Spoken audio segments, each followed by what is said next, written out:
Hello, America. Okay. So the problem we have today is I have a little light switch here, which I wrapped in electrical tape for some reason. Don't remember why. Probably seemed like a good idea at the time. This light switch is in a really weird location. All the other light switches for the kitchen dining area are when you enter the kitchen dining area at the top of the stairs. You walk up, enter the room, hit the light switches. Makes a lot of sense. Except one of them they put way over here. And given how there's walls in the way and stuff like that, ceilings, I'm not going to rewire it. It'd be really nice if it was a three switch box over there, all in a row instead of two over there, one over here. They mounted a TV here, existing, so weird location, far side of the room, behind a TV wall mount thing, which again, I'm not complaining about the TV, just about the light switch. So my thought was doing like a little smart switch, right? That way, you're cooking, cleaning, have stuff like food on your hands, whatever. You can control your voice when you enter the room, do it with your phone, timer, schedules. You got a lot of options, right? So out of the way light switch seemed like a really good candidate for a smart light switch. Hey, buddy, how you doing? And cat. The problem was they wire the switch inline. It's to do a smart light switch, you need a white wire or neutral wire to provide power that it uses that's always on, that it uses to connect to Wi-Fi and do its thinking, right? But what they're doing is they're using one wire pair in instead of two wire pair in, hot out, neutral just there for kicks and to draw power from. Nope, this is mine. That's not yours. When you do it inline, you're using one pair in. It's kind of a switch on a stick, right? So you just go into the switch, have the switch, wire out. So you only have one pair of wires and a ground. But underneath is an electrical outlet, which is also really finicky. I think the top works, but the bottom doesn't. It's kind of loose. So I'm going to replace the switch anyway. But my thought was, since I have a neutral here, I'm going to try to see, might be a dumb idea, but I'm going to push a neutral up from the electrical outlet up to here. So I just have a spare neutral that I can use for the smart switch and use the other two for the actual switch. So don't really know if it'll work, but technically I could run all three, but I don't need all three. I just need the neutral. So I got a spare piece of wire about the right length that I'm going to take just the neutral out of, and then I'm going to push a feed stick here. I already popped up the extra plates. This is just a hollow board, so I already did it, kind of. I pushed the feed stick up. I've had this issue before, is how do you get it out of the wall? So this is a bent wire coat hanger. I replaced a lot of my coat hangers with fancier ones, but there's no replacement for tool-wise to use this. So let's see here. So we're going to do some fishing. See it in there. Go down a little bit, up, come on. Oh man, I just saw it.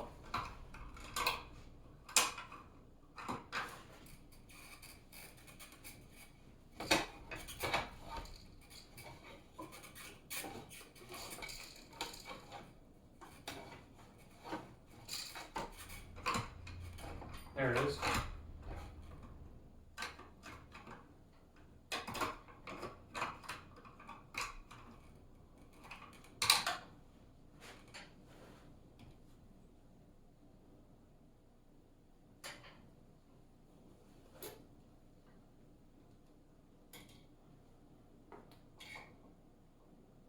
Man, it's really hard to see it there.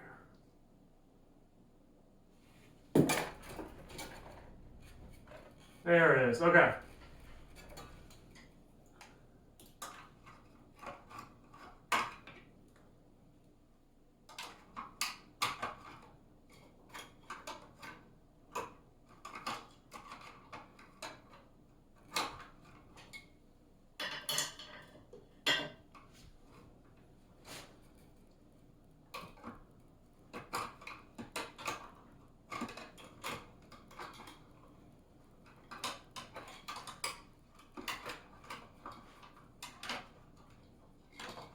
Oh, by the way, the power's off, and you should always turn the power off when you're sticking metal coat hangers into the electrical boxes.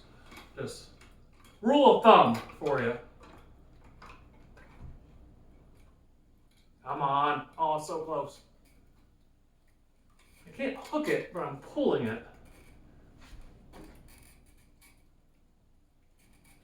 Actually, it might.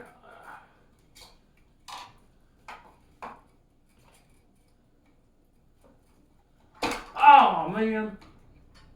Lost it.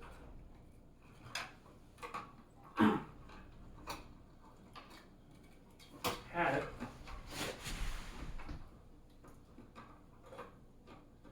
Last time I did this was through the wall and not the electrical box. Made it a little bit easier.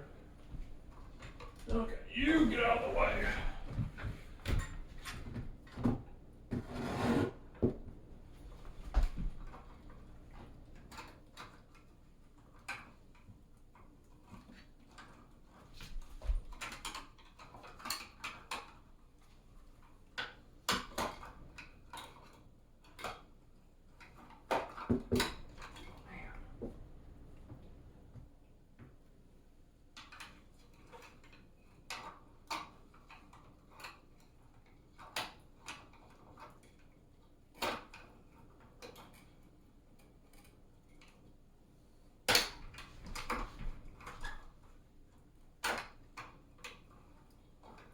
Almost had it. Okay. I got a second one of these. That's a slightly different shape and thinness. There we go. Yep. The other one's a little bit thicker and stronger, but this one, there we go. This one was a little bit more, better of a hook, a little bit smaller, more maneuverable. There we go.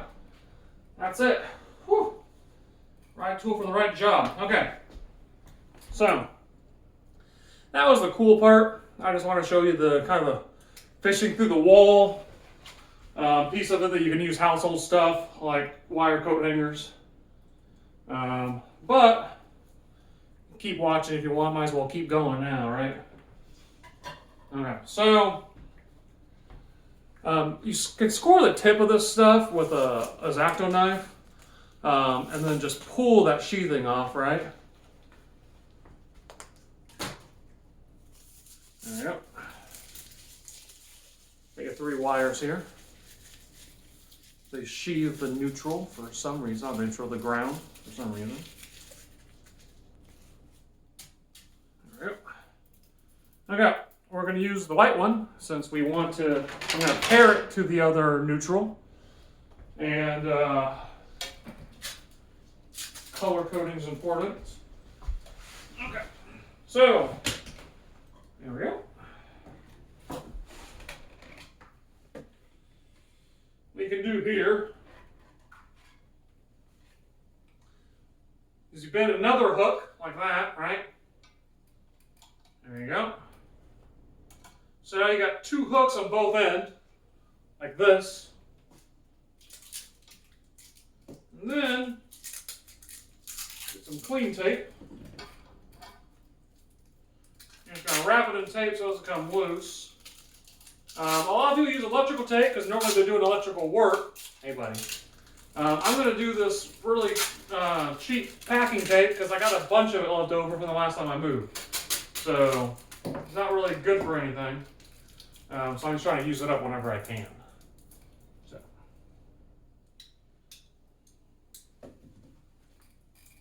Okay. So the nice thing about stuff like this, when it's this close of a distance, you can push and pull at the same time. So, normally you want 2 people on either end. But for what I'm doing, it's close enough. I should, there we go.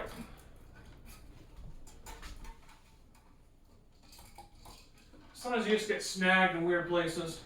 Also, always wear eye protection. You'll have cables flying around. Just to be safe. Come on. Come on. There we go. Oops. Okay, so I want to be really careful here not to pull my wire all the way out. It's a little close, but I'm using scrap that's pretty exact, right? Versus cutting something the preferred length that I like to give me a bunch of extra to work around. But this should be all that I need. And then you just cut the tape off.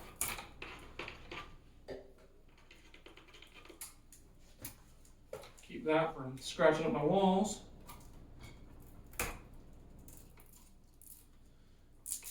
The cat really likes this type of project because I got wires flying around everywhere and loose copper for him to play with on the floor.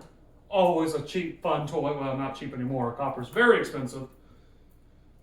There are better cat toys now.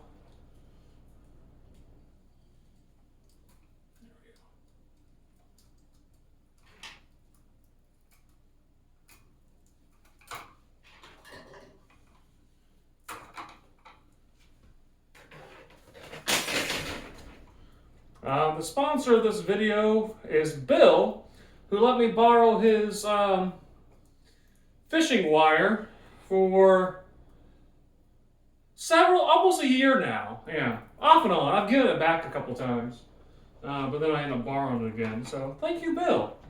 It keeps coming in handy. One day I'll stop running wires to the walls, but not today. The electrical in this place was a mess.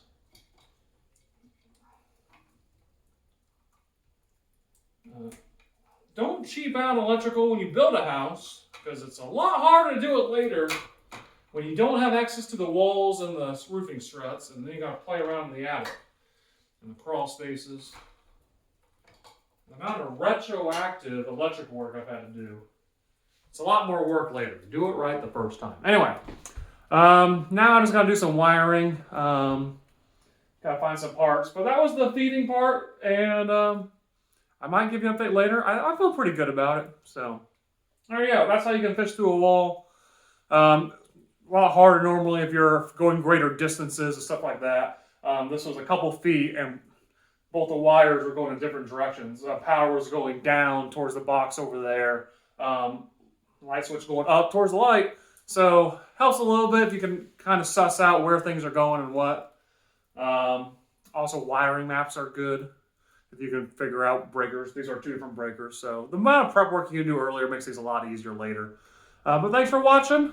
This has been on my list for a long time to get this all sussed out. It kind of stopped me a little bit because I want to think it through and really get in there and look at it. But you also you're limited by like having available lights as you're cutting off power to lights. I like to do it on a day where it's bright outside, not, midnight, not dark. And also when you have heat, because again, you're flipping off power breakers and stuff. So if you have a day that's not too hot, not too cold, you can mind flipping off some breakers potentially to HVAC or lights and stuff like that. Makes it a little more easier. Anyway, get inside and fix something. Thanks for watching.